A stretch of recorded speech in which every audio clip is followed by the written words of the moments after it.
still working out the new boom box that seems to take a while to load. Yeah. It really does. I'm a bit paranoid about this thing, as I did an accident one time. Well, it wasn't your fault. Could you twist the microphones on the top? It says 120 degrees on them. Yeah. Turn them to 90. They twist to, yeah. Like that? Are they both on 90 now? Yes. Excellent. I think that'll stop with some of the ambient sound that we picked up last time. Oh, okay. So, yeah. Hello. Hello. We are on the highway. Well, I was riding and you were foraging. Exploring in Waterdown. Sorry, I thought I'd complete that statement for you. Yeah, that's excellent. And Waterdown is near Hamilton. Yeah. Just north of. Yeah, and I often say this with a question because my geography of this area isn't great. It's a bizarre trail system to find, but once you find it, it's excellent. And one of the parking options is Walmart. Oh yeah. So, which is bizarre, but despite its close proximity to housing and Walmart, I saw hardly any litter, and in fact, I saw. Well, you spoke to another bike rider. I saw no other people on mountain bikes. I saw a couple of walkers. And when I was in the woods, I saw not a single other person. Yeah. This place is somewhere I've been looking at for a while. It is not over a huge area. Lots of blue trails. A couple of, well, one or two reds and then a few blacks. And there's a couple of, so Waterdown is one area, and then there's another area which is all black and red, which is joined by a little path. Oh, I see that one. Is it just to the southeast? Correct, yeah. It's got a trail that's named Pony Fields. We just saw some ponies in a field. We did. Anyway, sorry, go on. And there's the one that I was riding on today was called Cougar something? Cougar sighting, or... Oh, I can't see it from here, sorry. Yeah, anyway, that was bizarre. I was like, kept thinking I was going to see a cougar. That would have been cool. But I don't think you have cougars here, do you? Here, kitty, kitty, kitty. Reminds me of the farmer with the lynx. Oh, the lynxy kitty. Yeah. That we wanted to kidnap. Don't tell anyone. Well, we didn't. But we would have liked to have done. Maybe we should revisit that next weekend. It's going to be a lynx by now, no longer a kitten. True. Anyways, enough about kitties. So I've been looking at this place on and off. I thought I'd give it a go. I wasn't feeling my best today. I rode a lot last weekend, didn't ride in the week at all, and then straight into that today. You're definitely fighting a little something. Yeah, something. So it's a lot of up and down, and I did do some of the trails twice because I realised, as always with these places, some of them go better one way than the other, and I think all of the uphills are rideable and all the downhills are excellent once you figure out the combination to ride it. How was the trail marking? None whatsoever, right, apart from the Priest Trail. And that is what the lady in the car park told me. She said there is no directions or markings at all. But you do find yourself back where you started eventually, because all the trails seem to go round in a big loop, and then there is like a ring road. There's a trail that pretty much goes all the way around the edge, so you can get back to somewhere you recognise. I mean, I used Trail Forks a few times, but it's small enough that it's kind of just... Yeah, I have an opinion. Like, you could miss out on some cool stuff, but then just spend a bit longer there. Like, for me, we'll put a link to where we parked, which was... not at the Walmart. Just in the neighbourhood. It was quite a sweet little spot. It was, but what I found was if I just kept heading right until I got to the corner of the woods, and then I kept heading left until I got to the corner of the woods, and so I kind of did a square, and then I started to go into the woods, and then wherever I ended up, I seemed to end up back on one of the trails that I'd already been on. On the perimeter kind of thing? Yeah, right. But natural, some bridges and stuff, but no sort of overly built features. All the features were there to get over something.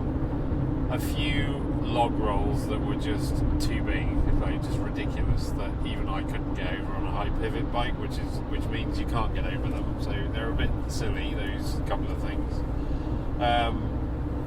But some big routes. I mean, unusually, I used most of my suspension today on one or two places where it was brutal routes. Well, there was some big old trees in there.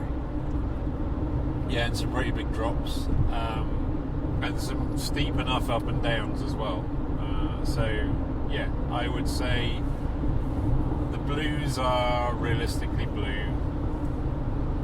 The reds are the red and the blacks. I don't know. It's hard to judge the blacks. There's nothing. Just the blacks were very, very steep. And I guess if you were new or a beginner, it would be a little bit intimidating. But I wouldn't say the blacks were.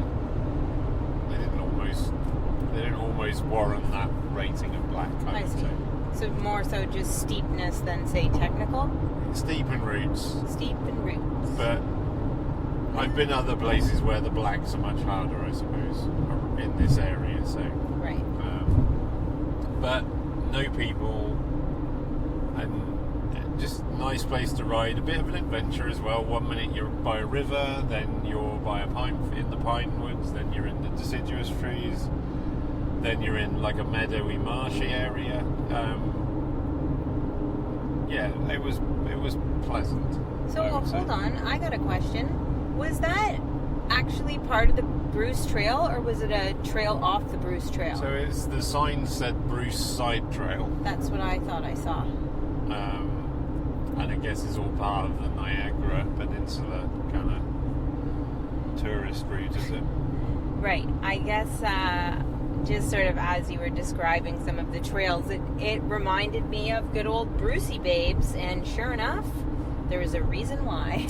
Yeah, and I did. Because we're in the hood. I did set off, and I saw the trail, the Bruce Side Trail, and I thought, well, I'm going to be walking up some of these hills, because that's the way it goes. Yeah, also, there was a couple of walking trails that I ended up kind of on, because I didn't know it, or where I was going, but I bumped into a couple of walkers, and they were going to fine, so, yeah.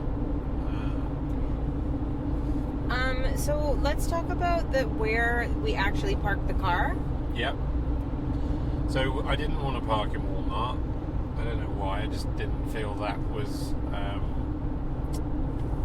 the right ambience for going mountain biking. So we drove around the neighbourhood and discovered a little car park for maybe 5 cars. I would have said like 3 or 4, but you could probably jam 5. In between 2 houses, and turns out this piece of woodland was looked after by 2 guys. And so there was a plaque on one of the rocks that says Rockcliffe Trails are yours to enjoy thanks to the dedication of 2 local men, Bill Black and Doug Fearman. So they obviously love that area and did a lot of work to preserve it and make sure it stayed as a park for everybody to use. And it's nice. Actually, I would say from a riding point of view, it isn't particularly well waymarked, but it was quite pleasant to ride somewhere that wasn't all waymarked and kind of berms, and it was just natural trails. Yeah, and it sounds like you couldn't really get horribly lost either, no, right? Really. Well, thank you, Bill, and thank you, Doug. Good job. And did you also say, too, that it was kind of designated and meant for anyone and everyone? Like, yeah, it's not just for walkers or just for mountain bikers. No, it's all-purpose. All-purpose trails. I don't think horses. I'm not sure. I didn't didn't see any evidence of horses. But there was a sign that said something along the lines of you are permitted to use these trails, but it's not your right, as in everybody should get along and kind of be courteous to everybody else. And it wasn't just aimed at cyclists either, it was aimed at walkers and cyclists. So. Yeah, as in it's a privilege to use them. Correct. And I think that's a pretty good sentiment to have when you're riding in some of these places. So. That is a pretty darn good reminder for all of us that, like, never mind Bill and Doug, I mean, thank you them, but how about just good old Mother Nature? Well, there is that. I did bump into a guy and his son who were using the trails in a slightly different way. They had a couple of monster remote control cars. Cool. And where I found that lion's mane that we'll talk about in a bit, there's like a shallow river crossing. I think they were, I don't know, like proper off-road RC cars. Like they didn't seem to be bothered about the water, and they were filming them going through the water and stuff. So that looked like they were having fun anyway. Well, good for them. Yeah. Oh, and one other thing I will mention too. I spoke to a lady in the car park, and I thought worth mentioning that she said that it's also okay for dogs to be off leash in there, which, you know, might be a bit of a rarity. So anybody going out for a ride with their dog, that's a treat for the pup too. Yeah, cool place to go with a dog as well. Like, I can imagine the dog would have fun in there. Definitely. I think his name was Jax, and he had a sweet little orange vest on. And didn't listen to what he was being told. Nope, he was just excited to go have a good time. Doing what he wanted. So, yeah, excellent spot. I will put on the notes where we parked, and I will probably also put, well, if you look on the map, you click the link, you'll see where the actual car parking is, and that's Walmart, but I'll also put a little link to where we actually parked, because it might be easier for some people. It was quite pleasant too. We had a little picnic on the rock there afterwards. It was lovely. Yeah, not loads of traffic, and Not even the people in the neighbourhood just left you alone, so... And if you get there soon, there might even still be a free, nice wooden rocking chair on somebody's front lawn that we passed up. Unusually, well, we already have 3 waiting for us, stored in different locations. So just on the trail stuff then, so no way marking really, only Bruce side trail way marking, so you probably need something like Trail Forks, or at least take a picture of a map or something. Their parking facilities, I mean, Walmart is a huge car park and obviously has toilets and cafes and God knows what else you need, but if you park where we parked, it is literally 4 cars and no facilities, no Portaloo or anything like that. So that's that. Anything else?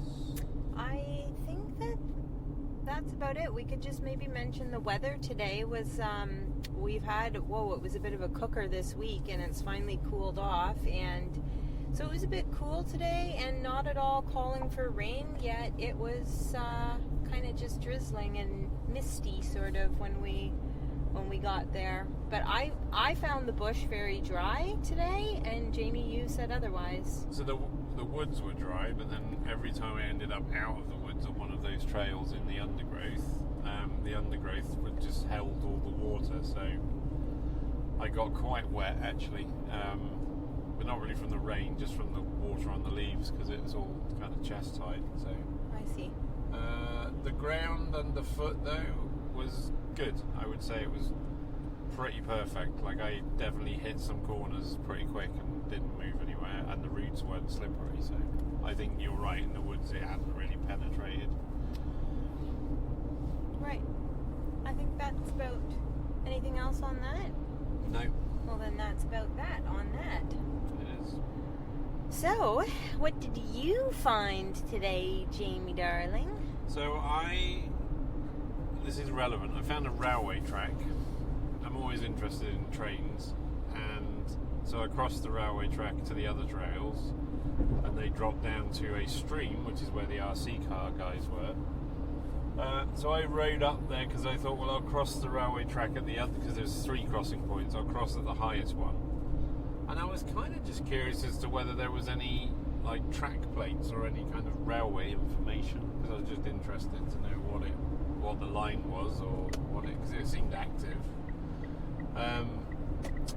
And it was kind of going up a hill with a cool curve that I took a nice picture of.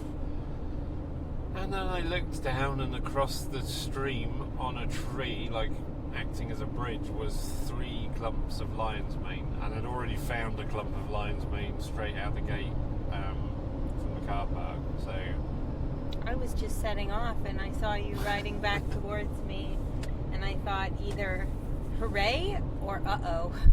Was he broken? But it was a hooray. So yeah, 3 chunks of lion's mane on a tree across a stream, and I kind of had to, I don't know what the move is, I've never did gymnastics at school, but where you like, you know, put your hands on it and shimmy across to get to it. So some kind of like vaulting move? Something like that, yeah. So I retrieved that, put it in my bag, and then I also found on a corner going down a hill, so I stopped, some yellow waxy caps, or yellow wax caps, which I need to do a bit of further identification on.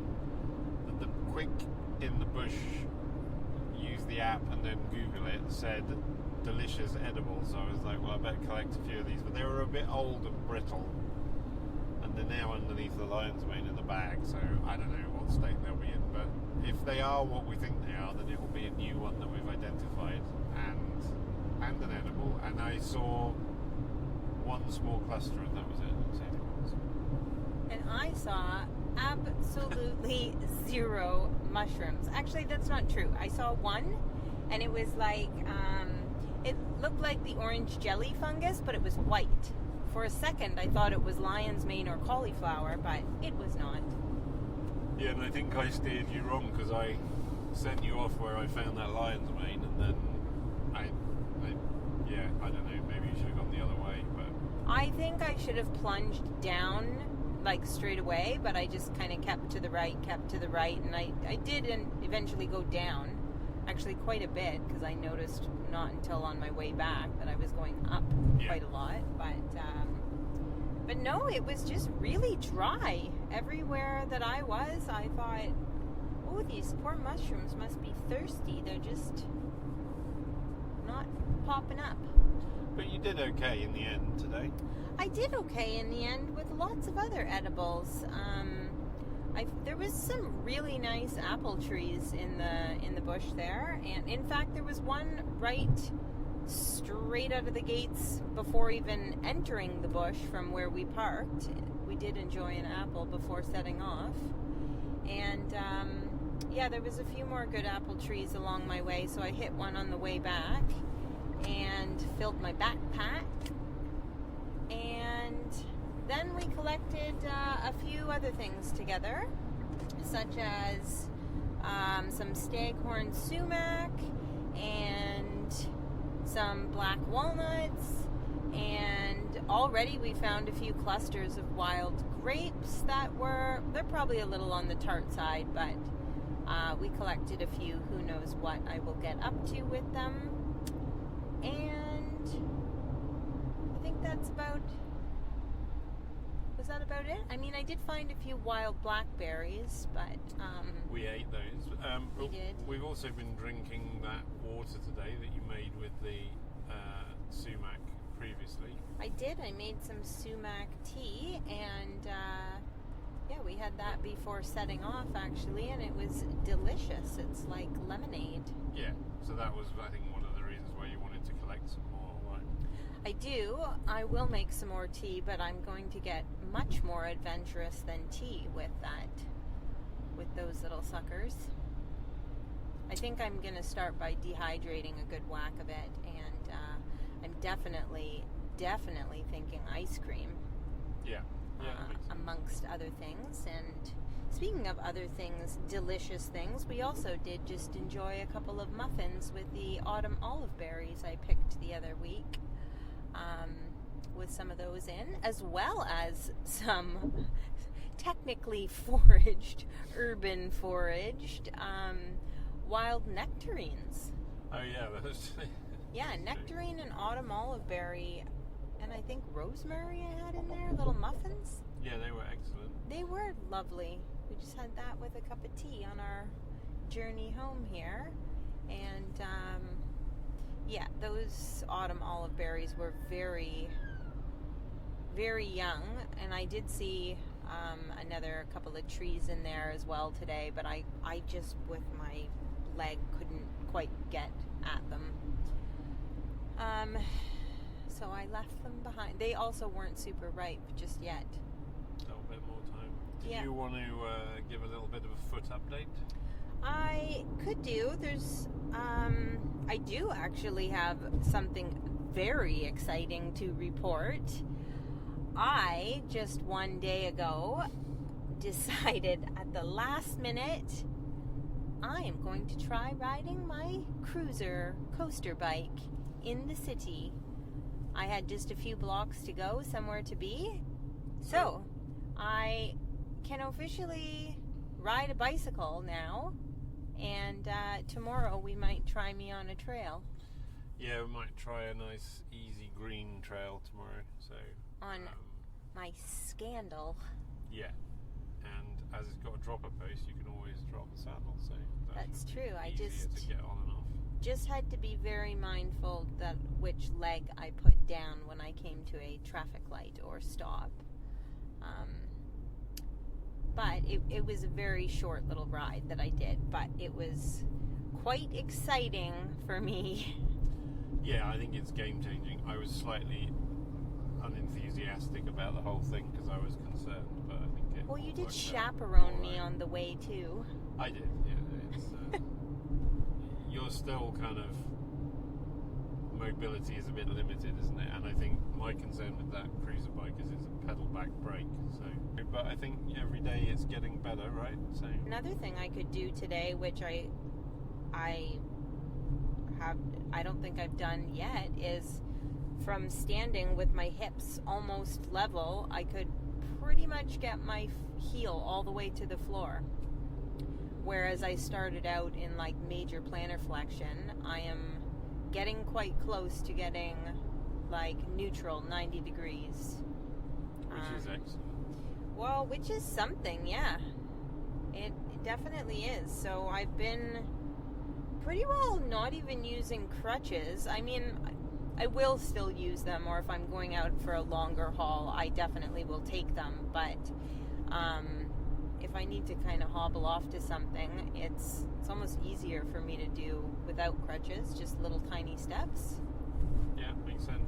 So I'm slow, but definitely gaining a little bit more independence, and yeah, it's pretty sweet to be hands-free in the kitchen, like no crutches in my hands. Yeah, and we're both sporting the old Lost in the Forest merchandise. We are.